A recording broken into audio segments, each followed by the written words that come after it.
에베소서 5장 21절부터 해서 31절까지 6장 1절부터 4절까지의 말씀을 이렇게 발췌해서 봉독해 드립니다. 그리스도를 경외함으로 피차 복종하라. 아내들이여 자기 남편에게 복종하기를 주께 하듯 하라. 이는 남편이 아내의 머리됨이 그리스도께서 교회의 머리됨과 같음이니 그가 바로 몸의 구주시니라. 그러므로 교회가 그리스도에게 하듯 아내들도 범사에 자기 남편에게 복종할지니라. 남편들아 아내 사랑하기를 그리스도께서 교회를 사랑하시고 그 교회를 위하여 자신을 주심같이 하라. 그러므로 사람이 부모를 떠나 그의 아내와 합하여 그 둘이 한 육체가 될지니 자녀들아 6장 1절부터입니다. 자녀들아 주 안에서 너희 부모에게 순종하라. 이것이 옳으니라. 내 아버지와 어머니를 공경하라. 이것이 약속이 있는 첫 계명이니 이로써 내가 잘되고 땅에서 장수하리라.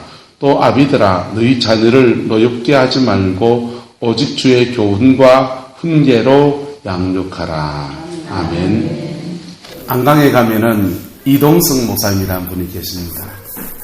이 목사님이 교회를 이렇게 세워놓고 교회가 참 부흥을 하지 않는 겁니다. 부흥을 하지 않으니까 이렇게 기도하고 저렇게 기도하고 몸부림을 치는 시간들을 보냅니다. 그런데 그러는 어느 날 사랑하는 아들이 영장이 나와서 군대를 가게 됩니다.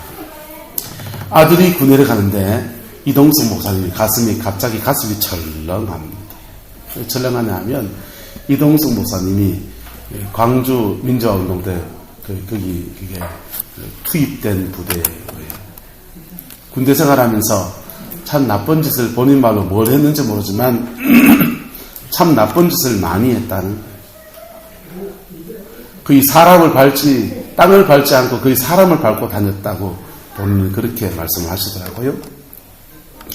당신이 군생활할 동안에 했던 짓들이 있어서 너무 혹시나 내 아들이 이제 군에 가는데 내가 그렇게 갈갔던 그 죄가 우리 아들에게 흘러가서 우리 아들이 군대 생활하면서 자기는 하사관으로 제대를 했지만은 아들은 이제 사병으로 군대를 가는데 이제 하사관이나 상급자한테 그렇게 갈굼당할까봐 이제 걱정이 늘어진 겁니다. 그래서 목사님이 그때부터 본격적으로 가슴에 맺힌 기도가 시작이 된 겁니다. 하나님 앞에 지난날 군대 생활할 때 사람들 괴롭혔던 거 회개도 하고 그리고 내 아들 지금 군에 가 있는데 잘 지켜달라고 하나님께 부탁하기도 하고 그렇게 기도 생활을 하면서 매일 한 주에 한 번씩 이 편지를 쓰는 거예요. 군에 가 있는 아들에게 편지를 씁니다. 아들아 군대 생활하기 괜찮나? 너 갈구는 애 없나? 갈구는 애 있으면 나한테 캐라. 내가 갈바줄 기다. 그래 편지를 쓰면서 매주 그렇게 아들에게 편지를 썼어요. 요즘 얼마나 좋은 시대입니까? 핸드폰으로 바로 전화되는 그런 시대잖아요. 그런데 그거 안 하고 이분은요 오직스럽게 그 편지를 매주 그렇게 썼습니다. 그렇게 한 1년여 동안을 그렇게 편지 쓰고 매일 교회에 나와서 평소에 못했던 가슴에 맺혔던 깊은 기도들을 하나님께 토해내기 시작합니다. 그러면서 놀라운 일이 생겼습니다. 군대 생활하는 아들에게는 무탈하게 군대 생활 잘하는 축복이 왔지만은 교회에 놀라운 변화가 온 거예요. 먼저는 목사님 자신에게 너무 큰 변화가 왔습니다. 마음속에 하나님의 은혜가 가득히 벅차오르게 차오르게 된 겁니다. 그리고 교회의 성장과 부흥이 오기 시작합니다. 그리고는 목사님이 포항의 아버지 학교라고 하는 그 온누리교회 두란노에서 하는 그 프로그램에 이 간증을 한번 한 겁니다. 아버지 학교에 가서 자기가 아버지 학교를 하고 난 뒤에 원리를 깨닫고 돌아가신 자기 아버지한테 편지 쓰는 거 한번 하고 그 다음에는 살아있는 자기 아들 군대 가는 동안에 그 송안에 자기 죄가 그래 떠올라서 그제 회개하는 시간 가지고 그리고 아들한테 편지 쓰면서 기도하고 났는데 그 간증은 했습니다. 그 간증은 했는데 그 아버지 학교에 온 사람들은 또 아버지로서의 한 사인들을 가지고 있는 분들이시거든요. 그래서 다 같이 울고 불리고 난리가 난 겁니다. 포항 아버지 학교에서 그 한 사람이 스타 강사가 뜨기 시작한 겁니다. 그래서 전국을 돌아다니면서 아버지 학교 강사를 하기 시작합니다. 토요일에는 아버지 학교 강사하고 주일날은 교회마다 남전도의 헌신예배만 있으면은 이동성 목사님을 부르는 거예요. 네. 남자들한테 은혜를 끼칠 만한 핫소스를 가진 사람이 등장한 겁니다. 그분을 불러서 그분의 가정 안에서 삶 안에서 일어난 일들을 신앙 안의 간증들을 하기 시작합니다. 목사님이 개척교회를 하면서 개척교회 하는 분들이 한 3천만 원씩 5천만 원씩 보는 빚이 있거든요. 이분도 상당한 빚을 지고서 교회는 성장 안 하고 이거 빚을 지고 목회를 계속해야 되나 이런 고민을 하다가 그날부터 이제부터 강사비가 들어오기 시작한 거예요. 그래서 그 교회가 일어섰습니다. 안각에서 지금 가장 핫한 교회, 뜨거운 교회로 성장해 가는 중입니다. 여러분, 가정 안에서 누군가 한 사람, 그리스도의 십자가 앞에 엎드리는 사람, 그 사람이 있으면 그 가정 안에 모든 인들의 하나님의 은혜가 흘러가는 줄로 믿습니다. 가정 안에 하나님의 은혜 앞에 엎드려버린 한 사람, 그 한 사람이 일어서고 나니까 복음이 상상 속에 2000년 전에 예수님이 십자가에 죽으셨다 하더라. 그분이 우리 모든 죄를 사시다 하더라. 그분이 믿으면 천국 간다 하더라. 이게 아니라 천국이 그의 가정과 삶의 자리 전반에 다 임하게 되던 축복이 있는 겁니다. 여러분, 이동숙 목사님이 믿는 하나님과 여러분이 믿는 하나님, 제가 믿는 하나님이 딴 분입니까? 같은 분이십니다. 같은 분이신데 여러 가지 모습으로 우리에게 나타나시는 줄 믿습니다. 여러분, 여러분에게 예수 믿는 믿음의 증거가 있기를 주님의 이름으로 축복합니다. 이것이 복음입니다. 복음을 가진 사람들은 이 복음과 함께 자기 삶에 걸맞는, 복음에 걸맞는 삶의 가치관을 가져야 돼요. 복음은요, 우리에게 생명을 줍니다.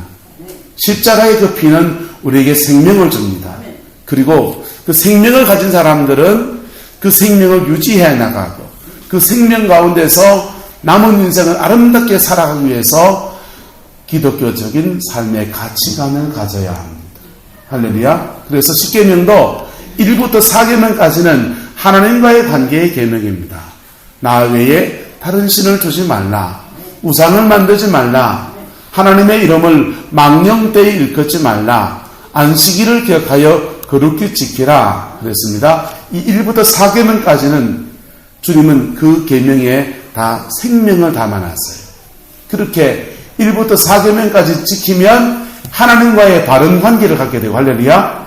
하나님과 바른 관계를 가질 때에 하나님의 영원한 생명이 우리에게 전달되어져요. 이것을 부족하고 연약해서 이루지 못한 것들을, 깨어진 것들을 이루시기 위해서 예수님이 오셨습니다. 십자가에 죽으셨습니다. 당신의 목숨으로 우리가 하나님께 득지한 모든 죄들을 사하셨습니다. 그리고 우리에게 생명을 주셨습니다. 할렐루야. 근데 5부터 10계명까지는 조금 다른 얘기입니다. 5부터 10계명까지는 따라합시다. 가치관에 관한 문제입니다. 1부터 4계명까지는 생명에 관한 문제라면 5부터 10계명까지는 가치관에 관한 문제예요. 이 가치관이 잘못된 가치관을 가지고 있으면 뭘 못 받아요? 복을 못 받아요. 그래서 에베소서는 말하기를 자녀들아 주 안에서 순종하라. 이것은 무엇이 있는 첫 계명이라고 합니까? 1절에 약속이 있는 첫 번째 계명이라는. 10계명의 첫 번째 계명은 나 외에 다른 신을 두지 말라 이겁니다. 그런데 약속이 있는, 약속이 뭐냐? 따라합시다. 축복이 있는 첫 번째 계명. 축복에 대한 약속이 있는, 축복에 대해서 하나님이 약속한 가장 첫 번째 계명은 바로 내 부모를 마라, 공경하라, 공경하라. 내 부모를 공경하라. 저는 이 공경하라는 말만 나오면 피식 웃음이 나요. 우리 애들 어렸을 때 이 녀석들아, 애들하고 그냥 제가 집에서 맏형이에요. 우리 둘째는 원종인입니다. 셋째는 원종윤입니다. 셋이서 그냥 형제처럼 막 싸우기도 하고 장난도 치고 막 그렇게 놉니다. 그렇게 놀다가 막 하다가 제가 막 밀릴만 되면은 이제 하나님의 말씀을 가지고 권위를 행사합니다. 이놈아! 내 부모를 공경하라고 했잖아! 그러면 종인이가 딱 받아서 내 부모를 공격하라!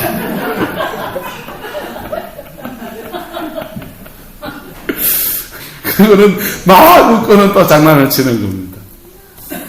저희는 그렇게 살았습니다.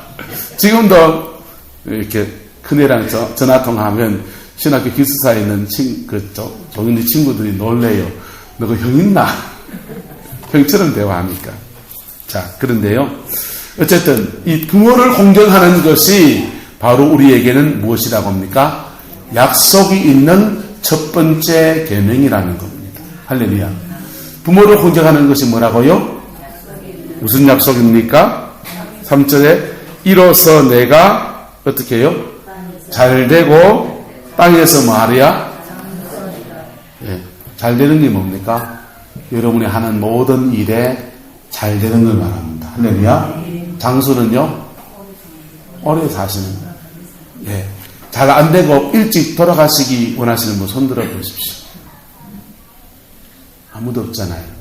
그런데 부모를 공경하는 것이 시대가 점점 변해가면서 점점 더 사실은 어려워지는 시대에 서 있습니다. 그렇지 않습니까? 부모를 공경하지 않을 수많은 이유를 한번 대해볼까요? 그 이유가 한 자락이나 될 겁니다. 한 자락이나 될 겁니다.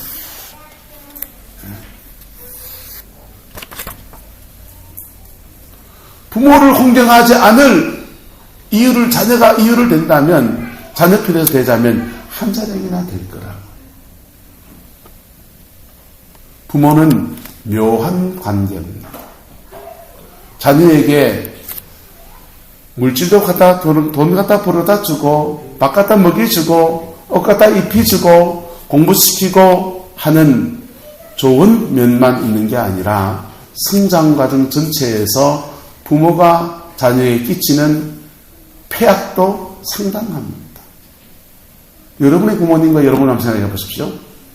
여러분의 부모님에게 고마운 게 많습니까? 받은 상처가 많습니까? 지금 나이 되니까 그 말하지. 여러분이 부모가 돼보고 지금 그 나이가 돼보니까 그 말이 나오지요. 20대 때 30대 때 생각해 보십시오. 그때 시대에 여러분이 부모님께 고마웠던 게 많았습니까? 부모님께 원망이 많았습니까? 그때는 원망이 많았죠. 지금은 왜 세우가 고마움이 많나 원망이 많나? 원망이 많죠. 니 한번 니 내 나이 때 봐라 어떤지. 나이가 들어가면 제가 나이 50이 딱 넘어가니까 아버지가 너무 고마운 거예요. 아버지가 너무 위대한 거예요. 그냥 때 되면 안 놓고 때 되면 학교 가고 그렇게 키우고 그렇게 크고 뭐 그런 줄 알았어요. 근데 50이 돼서 큰애가 대학을 들어갔거든요. 큰애가 대학을 들어가는데 등골이 휘겠더만요.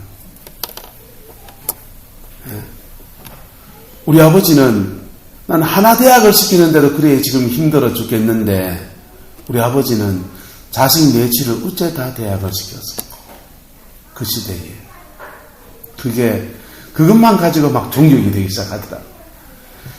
나는 애들 데리고 집안에서만 주로 놀았는데 저희 아버님은 봄, 가을 해가지고 지금 같으면 팔공산, 대구 팔공산 올라가서 이래 수태골로 올라가가지고는요, 동화사 경리를 돌아서 이래 내려오는 코스로 등산을 하곤 했습니다. 겨울 되면은 금호강에 가가지고는 아이스케이트, 여러분, 이거 말고, 썰매 말고, 발로 이거 실 걷는 거 있잖아요, 이거. 제가 어렸을 때 그거 탔다니까요. 우리 아버지는 어째 그런 거대 했을까 싶은 게 가슴이 뭉클한 거예요. 그런데 제가 또 부모님한테 수습한 거, 어머님이 좀 이런 거 잘해줬으면 하는 거 말하면은, 바람을 말하면 또 지금도 역시 한이 없습니다. 여러분, 우리는 어렸을 때부터 가정 안에서 부모와 관계 맺기를 하며 살아갑니다. 그런데 이 관계 맺기를 잘한 사람들은요, 관계 맺기를 잘하고 부모와 소통을 잘한 사람들은 어떤 축복이 있냐 하면요, 가정 안에서의 인간관계가 사회생활의 모판이에요. 가정 안에서 어머니와 아버지와 부모와 인간관계를 잘 가진 사람들은요, 세상에 나오면 직장 들어가면 자기 윗사람과 관계를 잘 가집니다. 비비고 싸움하는 게 아니고 부모님과 관계를 잘 가진 것 중에서 자기보다 윗사람과 관계를 잘 가지는 것을 배우게 됩니다. 형제간에 잘 지낸 사람들은요, 직장 들어가면 옆으로 잘해요. 옆으로 잘하고, 아랫사람, 자기 동생, 밑에 동생을 잘 거느리고 챙겨렸던 사람들은, 가정 안에 그랬던 사람들은 직장에 나가고 사회에 나가면은 자기보다 하급자들을, 나이 어린 사람들이나 또 부하 직원들을 잘 다스리고 잘 이끌고 하는 그런 자연적으로 뭘 배우려고 하는 게 아니고 몸에 배어 있습니다. 저는 우리가 이제 사남매거든요. 사남매 중에 누구랑 가장 가깝게 지냈냐? 누나랑 가장 가깝게 지냈습니다. 그래서 목회를 일하면서 보니까 제가 제일 편안한 사람 나이 연령대가 있어요. 가장 편안한 나이 연령대가 저하고 한 6살, 우리 누나 6살 많거든요. 저보다 한 6살 많은 분들을 만나면 너무너무 편한 거예요. 우리 집 사람은요, 저희 아내는 할머니랑 한 방에서 어릴 때 할머니랑 살았습니다. 그래서 집 사람은 교회 안에서 누가 가장 편할까요? 할매들이 그래 편합니다. 이게 가정 안에서 이루어지는 인간관계의 모판이에요. 나머지 것들을 사회생활하면서 삶을 살아 배워야 됩니까? 안 배워야 됩니까? 사회생활하면서 삶을 살아가면서 배워야 되는 거예요. 제가 목회를 하면서 가장 힘들었던 게 뭐냐 하면, 저는 가정 안에서 그렇게 리더가 되어 본 적이 별로 없어요. 예? 우리 형은 형 있고 누나 있고 하니까 저희 서형은 셋째거든요. 그래서 가정 안에서 늘 그냥 뒷바퀴입니다. 형이 결정해주면, 누나가 뭐 하면 그냥 따라가는 게 그렇게 편했어요. 그래서, 그리고 밑에 동생이 하나 있습니다. 그러니까 동생은 내가 쟁거려야 되고, 위로는 형들의 말을 잘 들어야 되고, 그래서 어떤 단체나 뭘 맡으면 제가 제일 잘하는 역할이 있습니다. 총무를 잘합니다. 묘하게도 교회에 신앙생활 하면서 중등부에서도 총무했습니다. 잘했습니다. 고등부에서도 총무했습니다. 잘했습니다. 청년부에서도 총무했습니다. 잘했습니다. 근데 목회를 턱 나와보니까 제가 이제부터 뭐가 돼야 됩니까? 리더가 돼야 되는 거예요. 총무를 시키면 잘할 텐데 제가 리더가 돼야 돼요. 교육전사를 할 때부터 해서 새끼전사 때부터 해서 제가 이게 큰 짐이었습니다. 리더가 된다고 하는 것, 전체를 지도하는 사람이 된다고 하는 것, 그거 이 자리까지 오기까지 수태 실수하고 넘어지고, 그리고 배워와서 지금 이 자리에 서 있습니다. 제가 좀 믿어갔습니까? 이제는요. 아직도 멀었는지 모르겠습니다. 여러분, 가정 안에서 이것이 훈련되어진 사람들은 이게 너무나 사회생활 하면서 자연스럽습니다. 직장 들어가면 윗사람하고 들이받고, 그러면 그 직장에 오래 있을 수 있습니까? 없습니까? 직장 들어가서 자기 옆에 동료들과 맨날 싸우고 일 같이 못하고 그러면은 그 사람 뭐 해야 됩니까?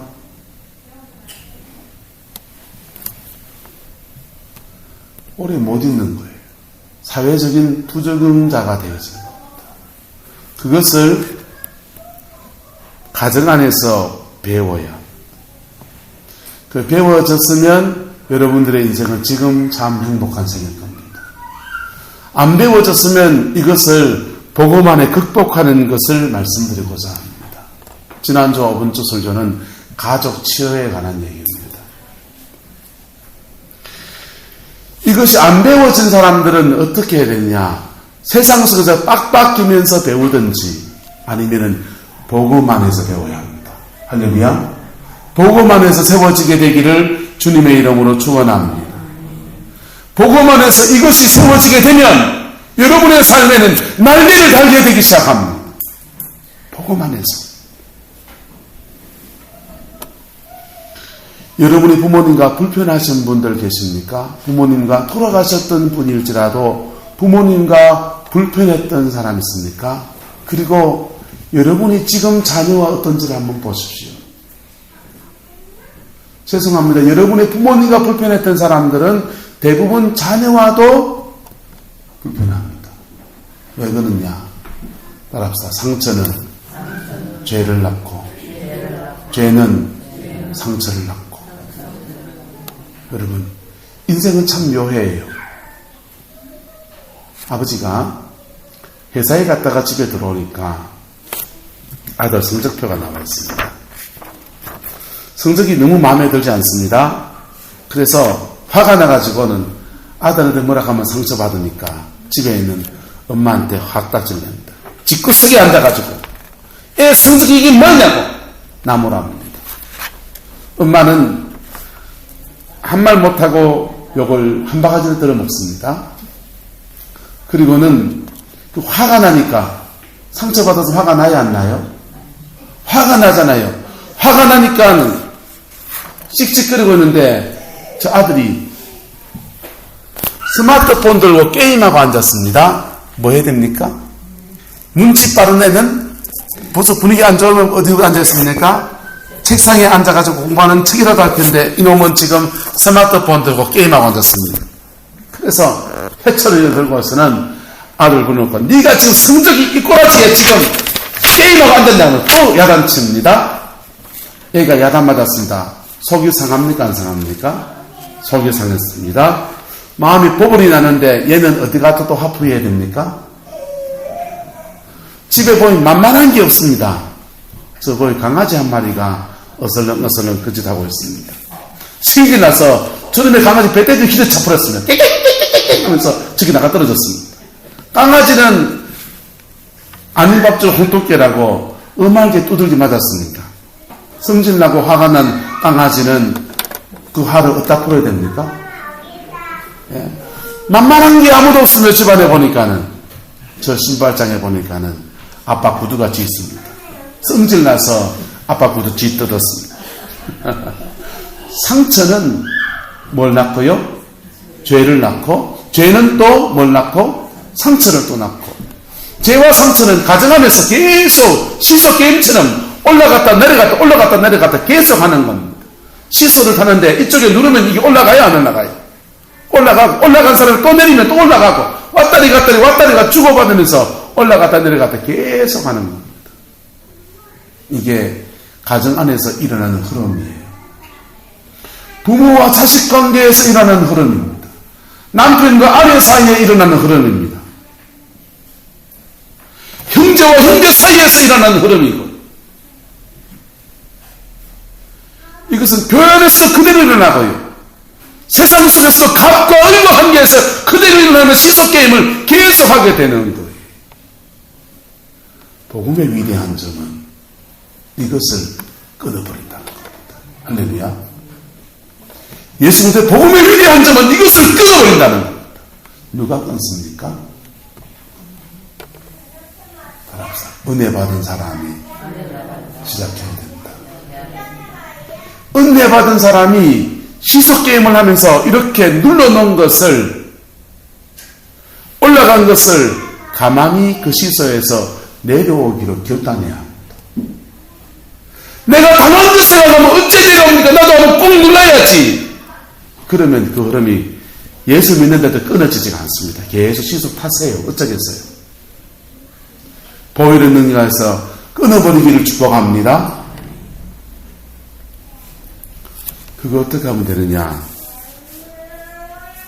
부모를 용서하면 됩니다. 뭐 하면 된다고요? 부모를 용서하면 된다.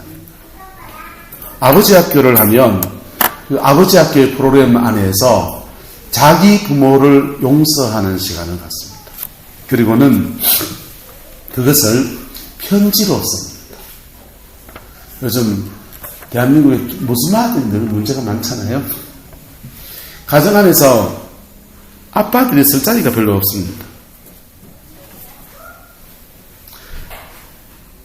힘센 거는 돈 버는 것도 요즘은요, 능력 있는 여자분들이 더 많아서 돈도 여자분은 더 잘 벌 때가 많고요. 가정 안에서 아빠는 밖으로 내돌리기가 십상입니다. 특별히 얼마 전에 몇 해 전에 IMF에 왔을 때는 아주 심각했죠. 직장에서 막 잘리고 그나마 돈 벌어온다는 것 때문에 봐줬는데 그 돈 안 벌어오면서부터 가정 안에서 완전히 내돌리기 시작했죠. 근데 그때 한국교회에 하나님이 주신 큰 프로그램 하나가 바로 아버지 학교입니다. 그 아버지 학교 통해서 많은 가정들이 회복이 되었습니다. 많은 문제 있는 가정들이 치료를 받고 세워지는 기회가 되었습니다. 그런데 그 원인은 아주 간단합니다. 아버지로부터 받은 상처, 그의 아버지로부터 받은 상처가 있었기 때문에 그는 그래 하는 거예요. 상처는 뭘 낳고 또 다른 상처를 낳는데 또 다른 상처받는 사람은 힘이 생기면 또 죄를 짓는 거예요. 그래서 이것을 그 시설에서 가만히 내려오게 하는데 어떻게 하느냐? 자기 아버지 돌아가셨든지 살아계셨든지 그 아버지한테 편지 씁니다. 그 아버지한테 편지 씁니다. 아버지한테 하고 싶은 말도 하고 아버지 살아계셔서 이 말 하고 싶었다는 얘기 구구절절히 이래야 합니다. 그리고는 그거 공중 앞에서 읽고 낭독해요. 그 별거 아닌 것 같습니다. 뭐 편지하는 선생님 뭐 별거 겁니까? 별거 아닌 것 같은데 그가 그의 인생의 시소에서 끝없이 죄와 상처에 끊임없이 반복되는 시소에서 내려오는 기회인 겁니다. 할렐루야. 그 내려오면 상처와 죄가 계속 가정 안에서 돌고 하는 것들이 끊어지는 거예요. 할렐루야. 이게 복음이 우리의 가정에 적용되어지는 것입니다. 할렐루야. 복음이 여러분의 가정에 적용되어지기를 축복합니다. 그렇게 적용되어지면 우리는요, 그 결과가요, 마음으로부터 부모와 어그러진 관계를 정상적인 관계로 가지기 시작합니다. 할렐루야. 그게 내가 세상을 살아가는데 내 윗사람과 바른 관계를 가지는 첫 단추가 되어지는 거예요. 그래서 역기능 가정이라고 합니다. 가정 안에서 이런 가족의 기능이 거꾸로 뒤집어진 가족 구조에서는 계속 역기능 가정이 자녀들이 계속 나와요. 역기능 자녀들이 결혼하고 또 가정은 또 역기능 가정이 되지요. 그것을 그리스도의 보혈을 끌어낸다는 것입니다. 할렐루야. 그 역사가 저와 여러분들 속에 일어나게 되기를 예수님의 이름으로 축복합니다. 저와 여러분들 속에서 십자가의 그 피묻은 복음이 적용되어지고 뿌리 내려지고 새롭게 세워지게 되기를 예수님의 이름으로 축복합니다. 서울에 김양재 목사님 교회에 저희 누님과 이렇게 교회를 나갑니다. 누님이 베트남에 1년을 갔다가 들어오면서 교회를 이제 정해야 되겠는데 어느 교회를 정할까 하다 고민을 했습니다. 몇 군데 교회를 놓고서 고민하다가 김양재 목사님 우리들 교회를 최종적으로 통해서 그 교회를 다니는데 그 교회에서 신앙생활 참 열심히 하고 있습니다. 그런데요, 누나가 그 첫 번째 우리들 교회를 가서 엄청난 충격을 받은 거. 누나는 충격을 받았지만 우리 조카에는 가서 태풍을 맞았습니다. 조카애가 따라갔는데 자기는 도대체 상상할 수 없는 감정을 한 자매가 와서 한 겁니다. 우리 조카애가 이제 동국대 한의대 졸업해가지고 이제 몇 살? 30 됐나? 24살인가 그래요? 20몇 살 때, 27살 때 좀 이 간증을 들었습니다. 27살 정도 돼서 교회를 처음 턱 나갔는데 한 자매가 나와서 간증합니다. 간증을 하면 이런 간증을 합니다. 자기 나이 또래의 자매가 나와서 간증하기를, 눈물을 뚝뚝 흘리면서 간증하기를, 자기 아빠가 자기를 강간했다. 자기 아빠가 자기를 강간했는데 그것을 그 아빠를 용서합니다. 라고 간증한 겁니다. 그 얘기를 우리 조카애가 듣고서 충격을 받았습니다. 어떻게 이 밝은 대낮에 아빠가 자기 친딸을 강간할 수 있나. 그리고 그렇게 강간을 한 그 아빠를 무슨 정신이 나가서 무슨 성인 군자가 됐다고 지가 뭐라고 그걸 용서한단 말인가. 여러분, 사회적으로 용납이 되지 않는 극단적인 얘기지요. 그런데 그 자매는 진짜 용서했을까요? 안 했을까요? 진짜 용서해서 그 자리에 와서 간증하고, 그리고 그 간증을 하는데 그 조카애가 세 번째 놀란 거는 아빠가 그랬다는 것도 놀랐고, 그 다음 조카애가 그 딸이 그렇게 아버지 용서한다는 것도 너무 놀라고, 그 간증을 들은 성도들의 반응들이 더 놀란 거예요. 그런 간증을 들었는데 그 자매에게 브라보를 불러주고 하늘을 보여주면 너무 잘한다고 격려해 주는 거 보면서 너무 놀란 거예요. 뭐 이런 데가 있나? 이단이다 해가지고 그 교회를 안 나가요. 우리 조카의 눈에는 너무나 상상할 수 없는 일이 거기 지금 예배당 안에 일어난 겁니다. 그게 그러나 복음의 능력입니다. 할렐루야. 그게 그러나 복음의 능력입니다. 복음 앞에서 내게 상처 준 사람, 내 인생에 무거운 짐을 지어준 그 아버지도 용서할 수 있는 것. 그 용서하는 그 사람에게 그렇게 믿음으로 결단한 것을 보고 박수 치면서 브라보 하면서 그래, 이제부터 믿음 안에서 승리하며 살아가자. 축복하는 것. 이게 교회입니다. 할렐루야. 제 말에 동의가 안 되시는 분들은 안 되셔도 어쩔 수 없습니다.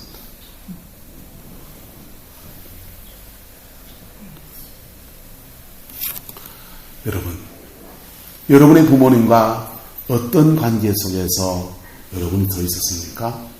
그리고 지금 여러분의 자녀들과 어떤 관계 속에 있습니까? 묘하게도 닮았다라는 생각이 안 듭니까? 여러분의 부모님과 여러분의 자녀들과 또 여러분의 손주들과 이 패턴들을 한번 보세요. 묘하게도 뭐하다? 닮았다. 묘하게도 닮았습니다. 이건 굉장히 영적인 것이지요. 자, 그것을 주님 안에서 해결하는 해결책을 말했습니다. 따라합시다. 나부터 십자가 앞에 서자. 나부터 복음 앞에 서면 이게 풀어집니다. 내가 시소에서 내려와야 된다. 어디 내려와야 된다고요? 시소에서. 이거 하던 것에서, 시소 게임 하던 것에서 내가 내려와야 합니다. 할렐루야. 내가 내려오면 여러분, 시서지 내가 내려오면 이 사람 계속 시소탈 에너지가 있나요, 없나요? 없어진다니까. 네? 이게 복음인 겁니다. 할렐루야. 다음 주면 스카탄신입니다. 불가의 상징 가운데, 심벌 가운데 불교의 꽃이 무슨 꽃입니까? 연꽃이잖아요. 불교가 왜 연꽃을 심벌로 삼았습니까? 진흙탕 속에서 아름다운 꽃을 피운다고 해서 연꽃을 심벌로 삼았습니다. 연꽃이 참 예쁘잖아요.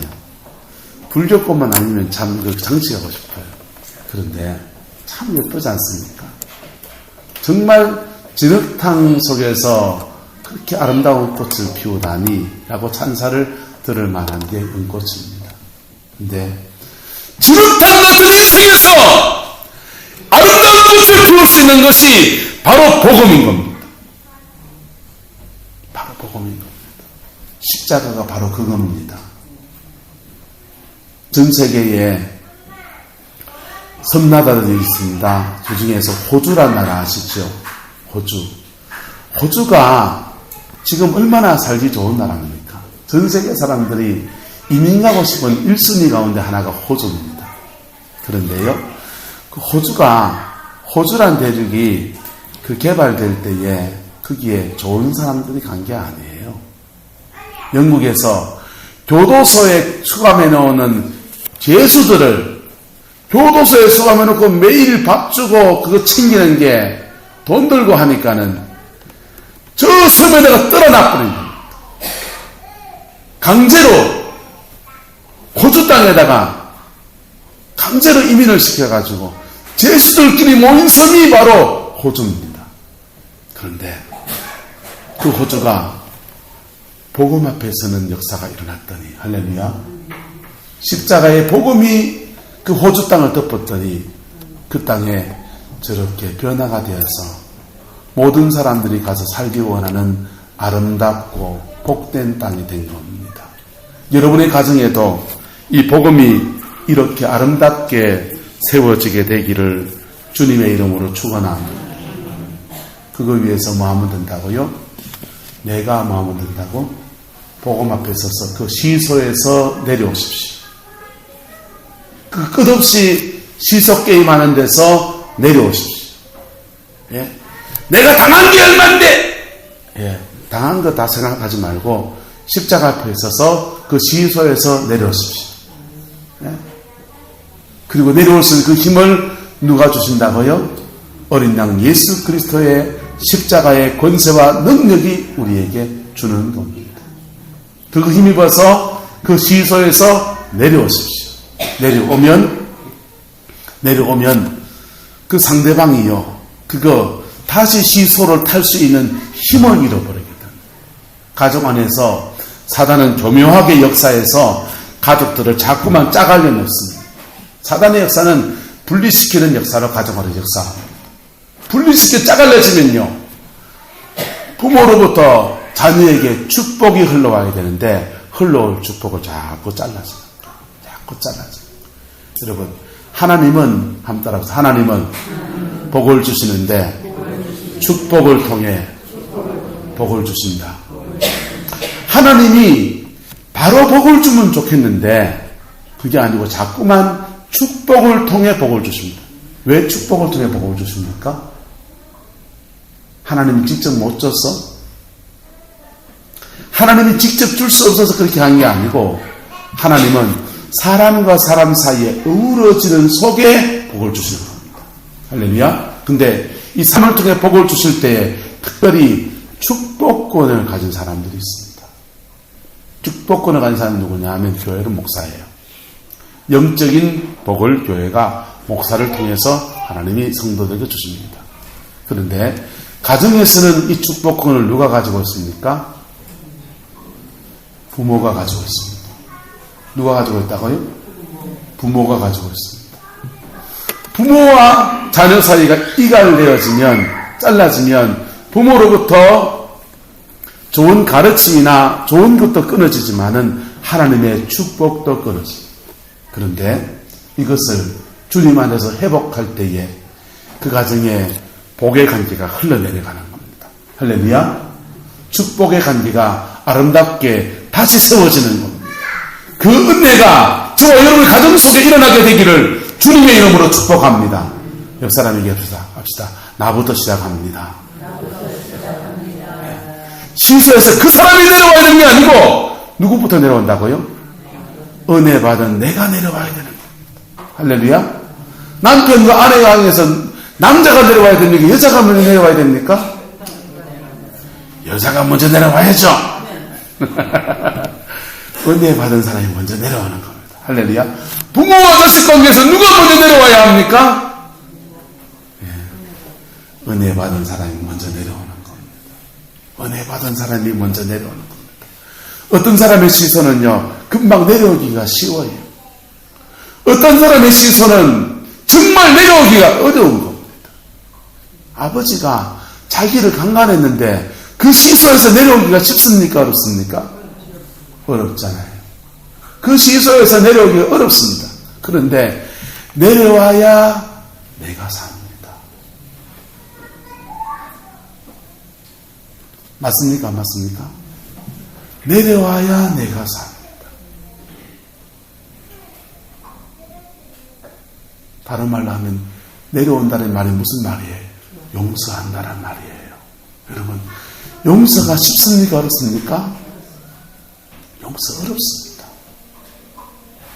용서 어렵습니다. 안 믿는 사람들은 막걸리 한 사발 먹고 풀어버리는데 예수 믿는 사람들은 이상하게 한번 이 꼬이면은 이 꼬인 게 진짜 안 풀리죠. 술집에 들어가서 진짜 술 마시게 하고 싶어. 근데 이거 풀어야 내가 삽니다. 이게 복음이라니까요. 마태복음 19장에 예수님 말씀하십니다. 1만 달란트를 탕감받은 자가 그 탕감받은 기쁨을 가지고 밖에 일에 나가다가 누구 만납니까? 100데나리온 빚진 사람 만납니다. 1만 달란트는 돈으로 말하면 2조 정도 되는 돈이에요. 100데나리온은 얼마냐 하면 한 데나리온이 하루 품삯이니까 하루 품삯 5만 원씩 치면은 100데나리온 500만 원입니다. 2조 빚 탕감받은 사람이 나가다가 500만 원 빚진 사람 만났습니다. 멱살 잡고 500만 원 내놔라 흔들려고 난리 났습니다. 그러다가 다시 어떻게 됩니까? 다시 옥에 갇힙니다. 다시 옥에 갇혔는데 이 옥에 갇힌 사람 나올 수 있는 길이 뭡니까? 두 가지입니다. 하나는 1만 달란트 주인하고 해결하든지, 예? 1만 달란트 주인하고 해결하든지, 아니면은 100데나리온 값어치게 해주면 됩니다. 할렐루야. 100데나리온 값어치게 하는 게 빠릅니까? 1만 달란트 해결하는 게 빠릅니까? 여러분, 그 100데나리온 해결하는 것이 아까 말한 그 자매에게는 자기를 강간한 아버지를 용서하는 것이라니까. 쉬운 거 아니라니까. 하지만 그 시소에서 내려오는 것이 그가 갇힌 옥에서 자유함을 얻는 축복인 겁니다. 이런 일들은 내적 치유하는 데 현장에서는 놀랍게 현실로 막 일어납니다. 정태기 목사님 내적 치유 간증을 듣다 보면은 뭐 더 이상 아는 게 별로 없어서 반복해서 말씀드리지만은 한 자매가 아버지가 자기하고 나이가 똑같은 한 젊은 자매를 여자를 두고 있는 걸 알게 되었습니다. 애인을 두고 있는 걸 알게 되었습니다. 스폰 관계를 가지고 알게 되었습니다. 너무 충격을 받고서는 어떻게 아버지가 이럴 수 있지? 이걸 엄마한테 말해야 되나 고민을 하고 있는데 어느 날 보니까 엄마가 알았는가 봐요. 엄마랑 아빠랑 저쪽 방에서 취급받고 싸우고 난리가 났습니다. 취급받고 싸우고 난리가 났는데 아버지하고 엄마하고 싸우는 것이 끝이 없이 싸워나갑니다. 그 싸우는 거 보면서 자매가 혼자 이런 말을 합니다. 눈 뜨고 못 보겠대. 눈 뜨고 못 보겠대. 눈 뜨고 못 보겠대. 그러는데 엄마랑 아빠랑 그렇게 치고받고 싸우고 6개월을 그렇게 싸우더니 엄마랑 아빠랑 갈라서 이혼을 했습니다. 엄마는 나는 못할 줄 아면서 미국으로 이민 가서 젊은 남자 얻어가지고 그래서 합니다. 그리고는 눈 뜨고 못 뜨겠대 했던 이 딸은요, 그 충격 속에서 이상하게 눈이 시력이 점점 가는 겁니다. 희미하게 보이기 시작하더니 이제 막 안 보입니다. 앞이 보이지 않습니다. 젊은 딸이 앞이 보이지 않으니까 아빠가 정신이 번쩍 듭니다. 그래서 딸 데리고 대한민국의 명의란 명의를 다 찾아다닙니다. 외국으로 가서 딸 눈 고쳐보겠다고 난리를 칩니다.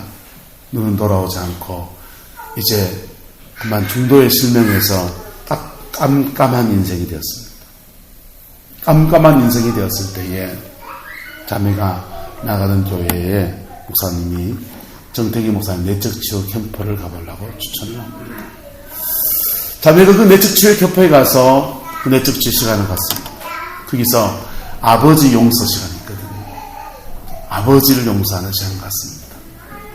아버지 앞에 하고 싶은 말 있으면 다 해보라는 거예요.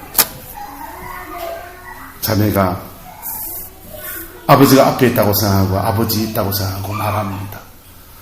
아이고, 아버지 왜 그랬어요? 눈 뜨고 못 보겠어요. 눈 뜨고 못 보겠어요. 근데 그 말하고 계속 그 말하는데 이상하게 그 눈물이 나더라는 거. 눈물이 나면서 그 눈이 번쩍 열렸습니다. 할렐루야. 자, 그 자매가 끝없이 부모가 이혼을 하고 갈라쓰고 그냥 막 온갖 죄를 짓는 것 속에 그 속에 자기도 모르게 그 시소에 올라탔는데 올라탄 그 시소에서 내려오는 순간 그 자매는 그 눈이 떠여지게 됩니다. 할렐루야. 여러분의 가정 이야기가 되기를 축복합니다. 여러분의 가정 이야기가 되기를 축복합니다. 내려와야 삽니다. 할렐루야. 시소 위에서 살 수 없는 겁니다. 시소 위의 삶은 계속 상처를 주고 상처를 받고 상처를 받았으니 또 상처를 주고 또 상처를 주고 세대간에 이것은 끝이 없이 올라갑니다. 상담을 공부하면서 연구를 해보니까 이게 또 영적 세계를 알고 영적인 사역들 귀신을 쫓아내면서 사역을 해보면서 느끼는 점은 묘한 걸 느끼게 되는데요. 할아버지와 아버지와 자녀가 세대가 일치할 때에 영들이 옮겨 다녀요. 할아버지는 노년기, 영은 안 죽습니다. 영은 주님이 오셔서 지옥에 그 영들을 집어넣을 때까지 이 땅에 살아있어요. 그 영들은 안 죽는 사람을 자꾸 죽어야 안 죽어요? 죽잖아요. 사람을 자꾸 죽기 때문에 영들은 자꾸 사람들 속에 집을 갈아탄다. 할아버지가 노년기 때 아버지는 무슨 시기입니까? 중년기예요. 흔들리는 중년기입니다. 아버지가 중년기 때 자녀는 무슨 시기입니까? 사춘기입니다. 이때 영들은요, 돌아가신 할아버지, 할머니에게서 아버지, 어머니 중년기에서 흔들리는 사춘기로 요 시기에 집을 이사를 가면서 집을 한 채 더 지어놓습니다. 그래서 기본적으로 가정 안에 역사하는 어둠의 영들은 여러분들 속에, 여러분들 손주들 속에, 여러분 자녀들 속에가 집을 세세를 가지고 있습니다. 저도 집이 두 채입니다. 구룡포에 집이 있고 포항에 자취하는 자취방 하나 있습니다. 포항에 피곤하면 그 집에 가서 잡니까 안 잡니까? 포항 나갔다가 그 집에 자취하듯이 영들도, 어둠의 영들도 우리 속에서, 우리 자녀들 속에서 손주들에게 이렇게 새로운 집들을 장만해 놓습니다. 그래서 내 죽고 없어도 내 아들 속에 들어가 있으려고 그래요. 그게 어둠의 영들의 역사입니다. 그게 끊어지는 게 어떻게 끊어지느냐? 보혈의 능력 안에서 시소에서 내려올 때, 용서할 때 끊어지는 겁니다. 할렐루야. 놀라운 용서의 역사가 여러분의 가정 속에 일어나게 되기를 축복합니다. 그것이 여러분의 자녀들을 자유롭게 풀어놓을 겁니다. 여러분들을 자유롭게 해서 여러분의 인생을 날개를 달게 만들 것입니다. 영원한 천국에서 하나님의 위대한 상을 받는 믿음의 삶이 남은 인생에 펼쳐지게 될 겁니다. 그 은혜가 저와 여러분들에게 있기를 예수님의 이름으로 축복합니다. 기도합시다. 사랑과 은혜가 많으신 아버지 하나님, 주님의 사랑과 주님의 은혜를 구합니다. 오직 예수님 안에 승리하는 저희들 되어지게 축복하여 주시고, 우리 성도들 가정 안에서 아버지로서 어머니로 살아온 모든 삶에 하나님 복을 내려주셔서 부모의 그늘을 가지고 자녀를 축복할 때마다 하늘의 복이 임하는 아름다운 은혜가 있게 주님 역사하여 주시옵소서. 교회에 충성하고 봉사하고 차량으로 봉사도 하고 주방을 섬기기도 하고 승리로 드리기도 하고 그 모든 수고들 했는 것들 하나님 기억하사 하나님의 때에 적절히 우리 자녀들에게 우리 가정에 복으로 대접하시는 아름다운 역사가 흩어지지 않게 그대로 이루어질 수 있게 주님 역사해 주시옵소서. 이 일을 위해서 우리가 주의 십자가 앞에 섭니다. 모든 죄와 모든 상처 다 받으시고 다 이루신 그 십자가 앞에 섭니다. 그 보혈의 능력이 우리 가정에 흘러가게 하시고 우리의 삶의 자리에 흘러와서 어둠의 모든 것들을 부수시고 십자가의 그 권세를 나타내시고 새 인생을 살 수 있는 새 축복의 틀 내려갈 수 있는 놀라운 은혜가 있게 우리 하나님 역사하여 주시옵소서. 주께서 온전히 함께해 주시기를 원합니다. 주의 사랑이 우리 모든 성도들의 삶과 형편을 덮어주시기를 원합니다. 예수님의 이름으로 축복하며 기도드리옵나이다. 아멘.